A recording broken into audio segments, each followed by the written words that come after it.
बिहार से एक और बड़ी खबर आ रही है। जेडीयू सांसद के बेटे को 1600 करोड़ का ठेका दिए जाने के मामले को लेकर सियासत तेज हो गई है। 1600 करोड़ का ठेका सरकार की तरफ से दिया गया था, जिसे लेकर पटना उच्च न्यायालय में एक याचिका दायर की गई थी, जिस पर सुनवाई होनी है। बता दें कि बिहार में एम्बुलेंस सेवा संचालन के ठेके का मामला तूल पकड़ता जा रहा है। प्रदेश में 2125 एम्बुलेंस चलाने का ठेका जिस कंपनी को दिया गया वो जेडीयू के सांसद के बेटे हैं। आरोप है कि सांसद के रिश्तेदारों को यह ठेका दिए जाने के लिए नियमों में भी बदलाव किए गए थे और दस्तावेज लीक किए गए थे।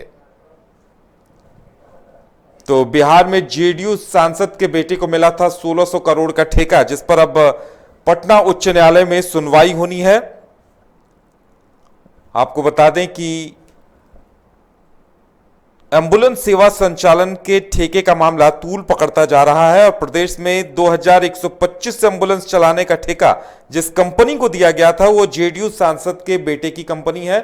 और सबसे बड़ा आरोप यह है कि नियमों में बदलाव कर दस्तावेज लीक कर यह ठेका जेडीयू सांसद के बेटे को दिया गया था। और ज्यादा जानकारी के लिए इस वक्त हमारे साथ हमारे वरिष्ठ सहयोगी एसके राजीव जुड़े हुए हैं। जी एसके राजीव जी, जिस तरह से यह मामला सामने आया है, जाहिर सी बात है अदालत में सुनवाई होनी है, लेकिन कहीं ना कहीं विपक्ष को एक और हमले का हथियार मिल जाएगा।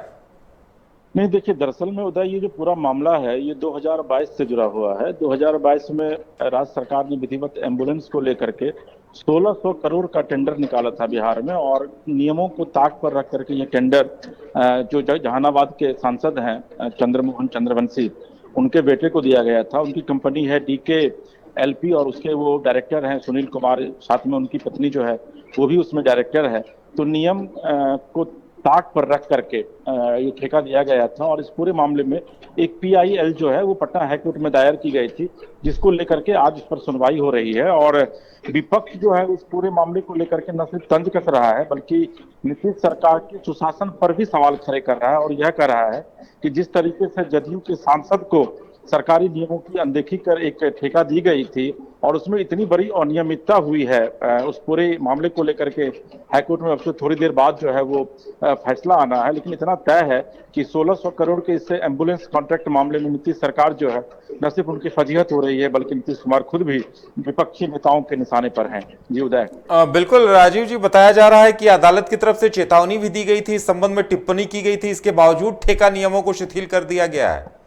नहीं, देखिए उदय, अभी आप हाल में देखे होंगे कि आज से लगभग 10 दिन पहले 1700 करोड़ रुपए का पुल जो है वो किस तरीके से भागलपुर में ताश के पत्ते की तरह बिखर गया, और उसके बाद से ही सरकार पर जो है वो सवाल खड़े होने लगे थे। हालांकि आरजेडी की तरफ से यह कहा गया है कि ये जो कॉन्ट्रैक्ट साइन हुआ था उस समय बिहार में बीजेपी और जदयू की सरकार थी, क्योंकि ये मामला 2022 के मार्च का है और अप्रैल मई के महीने में जो है वो बिहार में सत्ता का जो है वो फेरबदल हुआ था। लेकिन इतना तय है कि इस पूरे मामले को लेकर के न सिर्फ नीतीश सरकार की फजीहत हो रही है बल्कि सत्ता पक्ष और विपक्ष दोनों की नजरें आज हाईकोर्ट पर टिकी हुई है कि हाईकोर्ट इस पूरे मामले में क्या संज्ञान ले पाता है। जी उदय। चलिए एसके राजीव, हमारे साथ जुड़ने के लिए और तमाम जानकारी देने के लिए आपका बहुत बहुत धन्यवाद। तो हर किसी की नजरें अब अदालत के निर्णय पर टिकी हुई है कि इस मामले में अदालत क्या कुछ निर्णय देती है और आगे क्या कुछ होता है। लेकिन जो भी हो अदालत का निर्णय, विपक्ष को हमले का हथियार मिल गया है, क्योंकि जेडीयू सांसद के बेटे का नाम आ रहा है, जेडीयू सांसद का नाम आ रहा है। तो ऐसे में जाहिर सी बात है इस पर सियासत भी खूब जमकर होगी।